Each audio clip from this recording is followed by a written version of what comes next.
कोई बात समझ में आएगी। इससे बड़ा जुमला आज तक नहीं है, सबसे बड़ा जुमला है ये। इसलिए क्योंकि अगर आज मेरी तनख्वाह 1 लाख रुपए है और उसका 10% मैं अपना कंट्रीब्यूशन देता हूं यूपीएस में और 25 साल के बाद मुझे 10% पर मंथ देता हूं और 25 साल के बाद मुझे एक सबसे बड़ी चीज फाइनेंस की होती है पावर ऑफ कंपाउंडिंग। पहले की ओल्ड पेंशन स्कीम थी जिसमें 10% का कंट्रीब्यूशन कर्मचारी को नहीं देना पड़ता था।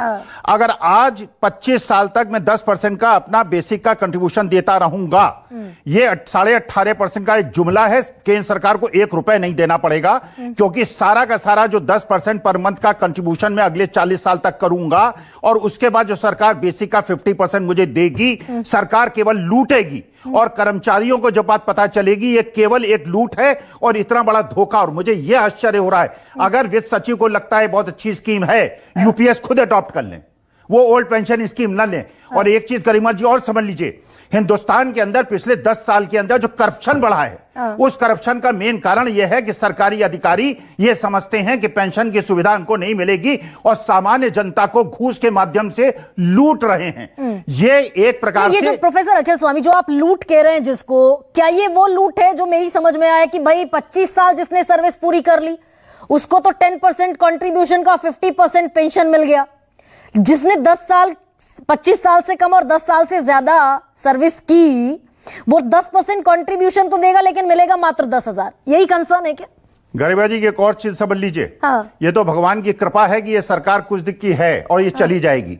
अगर ये सरकार रही और सरकारी कर्मचारी को 20 साल पहले इतना परेशान कर देंगे, 19 साल के पहले, कि वो आदमी नौकरी छोड़ के चला जाएगा और 10,000 रुपए लेके घर चला जाएगा और उस 10% का अपना बेसिक कंट्रीब्यूशन देता रहेगा।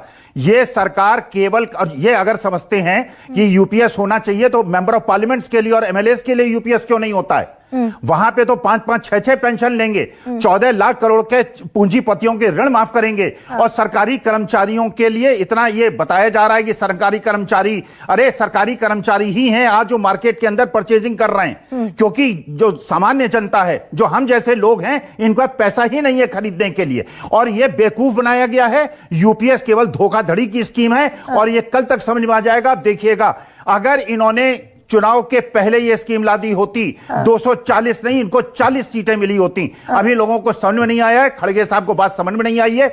ये नया कानून केवल सरकारी कर्मचारियों को और देश को धोखा देने के लिए है। सरकार कर्मचारी पैसा देगा और वही पैसा 10% के हिसाब से उससे कम इनको देना पड़ेगा 20 साल के बाद, और 20 साल के पहले नौकरी निकाल देंगे उसको, जिससे उसको पेंशन ना मिले। तो फिर कांग्रेस इस पर क्यों गोलमोल ना घोषणा पत्र में ओपीएस लेकर आई? वित्त मंत्री साहब कहते हैं पेंशन स्कीम होनी चाहिए, ओपीएस होनी चाहिए, कोई एनपीएस नहीं, कोई यूपीएस नहीं, केवल ओपीएस। और सरकारी कर्मचारियों को घूस लेने के लिए प्रेरित कर रहे हैं आप। वो केवल घूस ले रहा है, इसीलिए हर जगह घूसखोरी बढ़ी हुई है, क्योंकि उन्हें लगता है पेंशन मिलने लगी तो पैसा इकट्ठा कर लो, ताकत है उनके पास।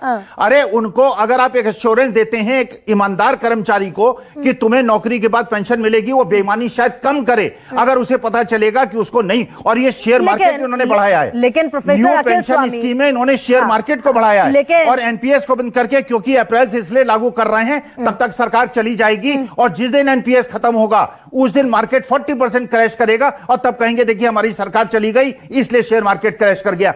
एनपीएस के माध्यम से जो शेयर मार्केट में पैसा फूंका गया है उससे शेयर मार्केट बढ़ा है, क्योंकि कैश फ्लो मार्केट के अंदर बढ़ गया है। यह केवल एक धोखाधड़ी है और इसको कर्मचारियों को, देश की जनता को समझ लेना चाहिए। तो ये तो हुआ यूपीएस का और एनपीएस का खेल। लेकिन प्रोफेसर अखिल स्वामी, अगर देश का सबसे बड़ा bank RBI, reserve bank of India कहता है, अगर मुख्य आर्थिक सलाहकार कहते हैं, अगर हमारे फाइनेंस सेक्रेटरी जैसे बड़े ओहदे पर बैठे हुए सरकारी अधिकारी ये कह रहे हैं कि दिवालिया होने की कगार पर देश खड़ा होगा 2030 में अगर ओपीएस वापस लागू कर दिया।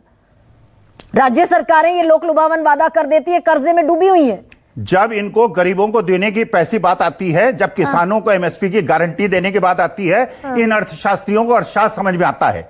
जब ये अग्निवीर स्कीम लाते हैं, गरीब लोगों को 4 साल के बाद नौकरी से निकालते हैं, तब इन्हें अर्थशास्त्र समझ में आता है। और अनिल अंबानी, जिसको सेबी ने 5 साल के लिए बैन किया है, जरा कोठी की फोटो खींच लीजिए, 15 मंजिला मकान है, करोड़पति अरबपति आदमी है, और उसे आपने राफेल का एजेंट बनाया था। आप अमीरों के लिए आपको अर्थशास्त्र समझ में नहीं आता, तो गरीब और मध्यम वर्ग के लिए अर्थशास्त्र समझ में। प्रोफेसर अखिल स्वामी, मुझे ये समझाइए कि भाई ओपीएस इम्प्रैक्टिकल है। ये टीवी सोमनाथ जो फाइनेंस सेक्रेटरी हैं, थे हमारे देश के, अभी कैबिनेट सेक्रेटरी हैं, उन्होंने कहा ओपीएस किसी भी कीमत पर फाइनेंशियली नामुमकिन स्कीम है।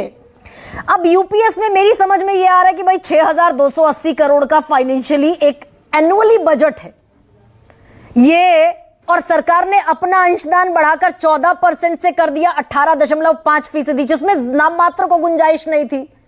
टीवी सोमनाथन कह रहे थे, मुख्य आर्थिक सलाहकार कह रहे थे, आरबीआई कह रहा था, देश का सबसे बड़ा बैंक, कि सरकार का कंट्रीब्यूशन तो और कम होना चाहिए बढ़ने के बजाय, नहीं तो दिवालिया हो जाएगा देश।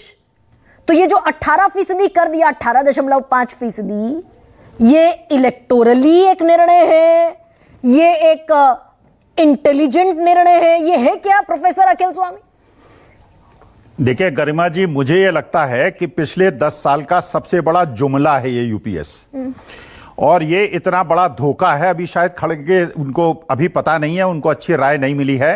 कल सुबह तक जब कर्मचारी यूनियंस को ये बात समझ में आएगी, इससे बड़ा जुमला आज तक नहीं है, सबसे बड़ा जुमला है ये। इसलिए क्योंकि अगर आज मेरी तनख्वाह 1 लाख रुपए है